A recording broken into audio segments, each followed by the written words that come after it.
A few months ago, I asked you to submit your Rubik's Cube solving methods. Alright, we got Croux with Croux. I didn't make a video, but the method starts with first block, middle, bottom, line, R, CFOP, what? Oh god, my head. First block, so that's like Roux. Middle, bottom, line, I assume they mean like these two pieces. So expand it into a Petrus block. R with CFOP last layer, I guess they mean this. Oh, it's supposed to be RUgen? Is it supposed to do like, is it supposed to do 2-gen reduction? Is it supposed to do EO? What's this supposed to be? I would give this method a 4.111 repeating out of 10.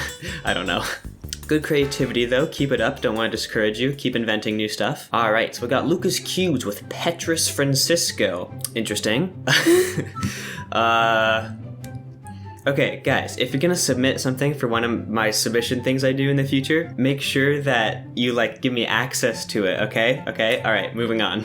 Okay, we got Cube King with Spark method. Ooh, we got a video. First, you make a 1x2x3 block on the left. 1x2x3? Or on the right if you're left-handed. Okay.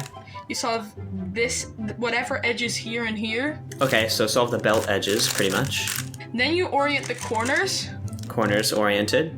Okay, then it looks like we're gonna solve the corners, so I have 2 white corners here that need to go to the bottom layer, so I can just put them both in, and now we have just like a swap, so I'll just do a T-perm. And then you do a little bit of Roux magic. Orient the edges. Roux magic. Orient the edges. Solve this, and then solve... Okay, so now we're solving the D-layer edges, which... I don't know. And then it looks like just PLL, the rest right? using PLL. Exactly. All right. So then just PLL. That's totally just like a cool method to think about and do for fun. Like if you want to do it for fun.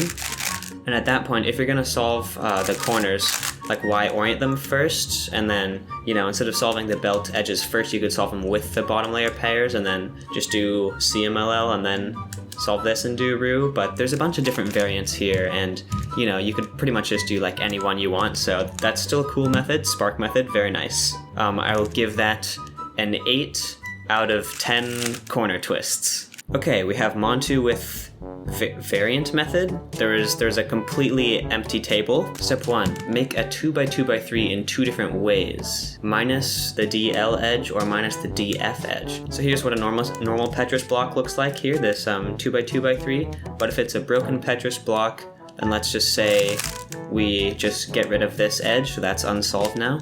Step 2, make a 2x2x1 at BR. Okay, so that's solving this block, sort of like F2L. Okay, so now I have this block. Also step 2, what? Okay, solve all the corners. So I'll insert that last corner into the D layer, and then we'll just be left with COLL. Easy. Solve EO while solving the edge. And then, but how do we do winter variation and PLL? Like I literally just have like 3 things to swap. Okay, now I have a U-perm somehow. DF variant? What are the variants? Where's the pictures? My brain needs pictures to see what's happening. I would give variant method maybe like a 3 out of like 7, I guess, or something. I don't know. Okay, we got Grant with his method. Dude, I made a video about this, go watch it. It's a method for orienting both cells of the 2x2x2x2 in a fast and cool way is better. Why was it better? Oh, because it forces it into a certain, go watch the video. 4PB, is that like APB but for 4x4? Oh, it has a speed solving wiki page, that's cool. APB is a method that has things that are like pseudo and like broken but make it better and stuff or something like that.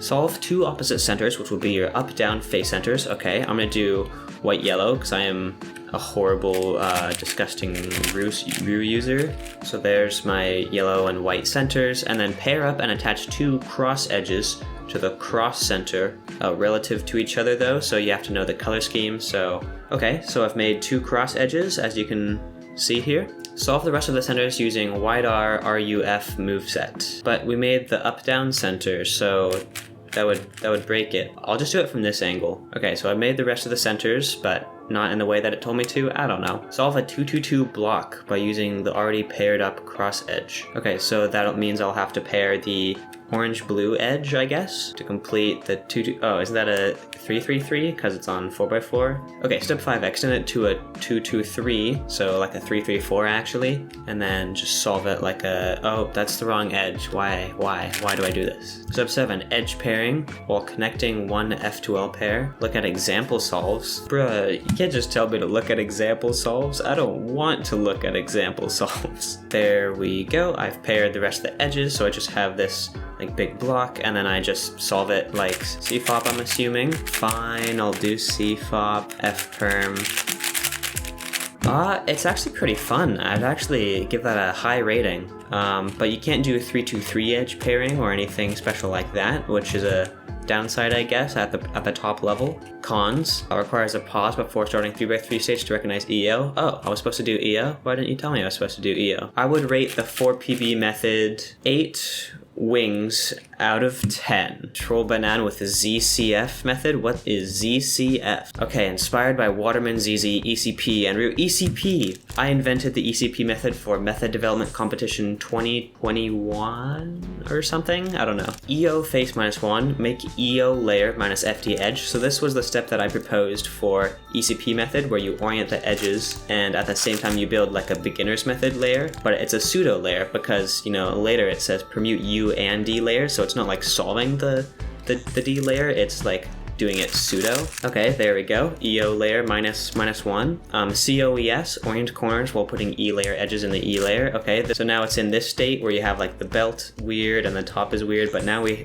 have an extra edge that's not solved. So how do we do that? PBL, permute U and D layers. Okay, well I guess you could just fix this edge, permute the layers. So then on the top layer we have a G perm, on the bottom layer we have N perm. And then permute the belt, we just have a 3 cycle of belt edges, or bedges, if you will. Move count is close to the big 3. Are you sure? It seems like it would be kind of high. It's definitely a method that exists. It's one of the methods of all time. I'd give it maybe like a 6 oriented edges out of 10 oriented edges. All right, next we have Findif and 4-look CFCE. Okay, so CFCE is like CFOP, except instead of OLL PLL last layer, you solve all the corners and then all the edges in the last layer. The first thing you need to do is make a cross, I think. Then you do F2L. Okay, so it's the same exact CFOP beginning that we're all used to. You make the cross, you do the F2L, and boom, F2L is done, easy peasy. Here comes the last layer part, which is, I guess they're proposing a beginner's way to do CFC. Okay, 4-look last layer.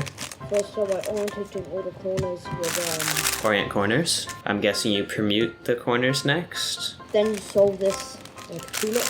Yes. So you orientate all these correctly. Orient the corners. And then you permute and then orient. Okay, so that's a little harder to recognize. So I guess this would be this U-perm. And then we just have these 2 to flip, which I could go like this, I guess. And then undo that setup move. That was a little commutator. Okay, I mean, that's like a variant of CFCE. Obviously, it's intended for beginners, but the way I would teach a beginner to do it is I would tell them to orient and then permute the corners, but then I would tell them to orient the edges and then permute the edges instead of permute the edges and orient the edges. And I think that's a bit better recognition, but this way also works, and like both are equally fine. I would give that 7 corners out of 10 edges. Okay, and we're on the final response.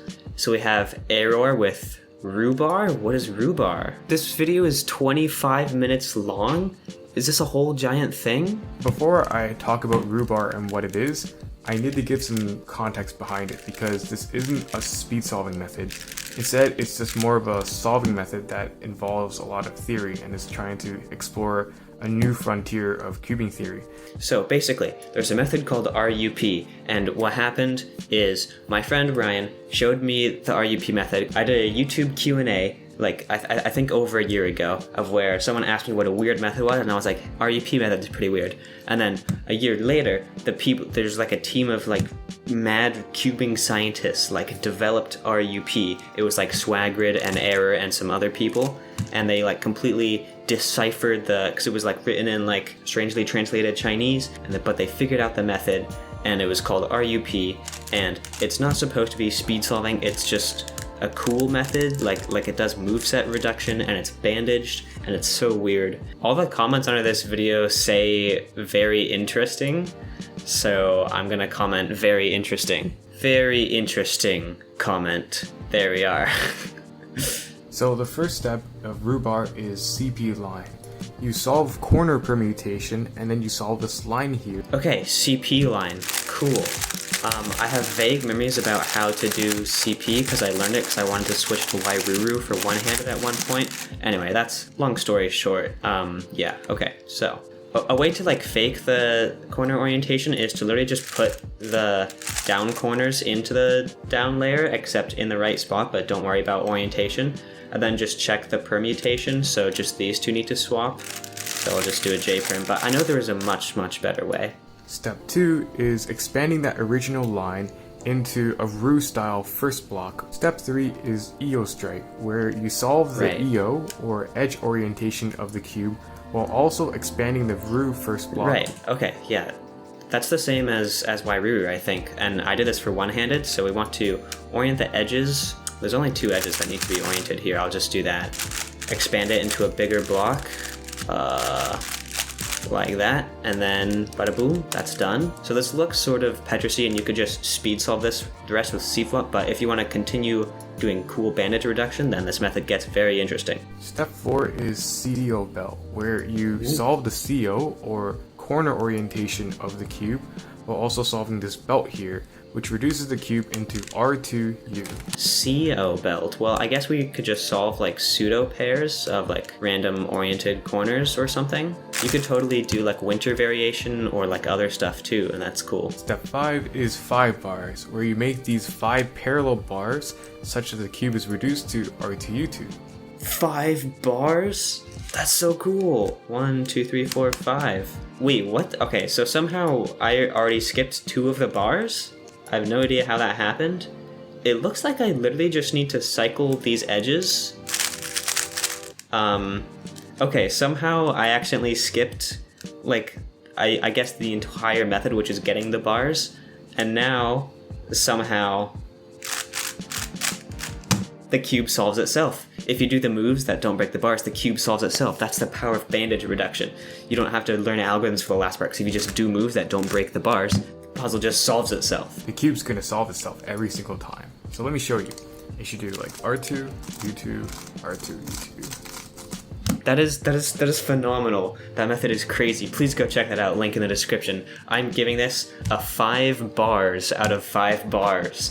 Please check out error and the other stuff. Thank you so much for watching this video. It was sponsored by thecubicle.com. You can buy awesome puzzles from thecubicle.com using the discount code ROWAN to save 5% off. Thanks for watching, and I'll see you in the next video.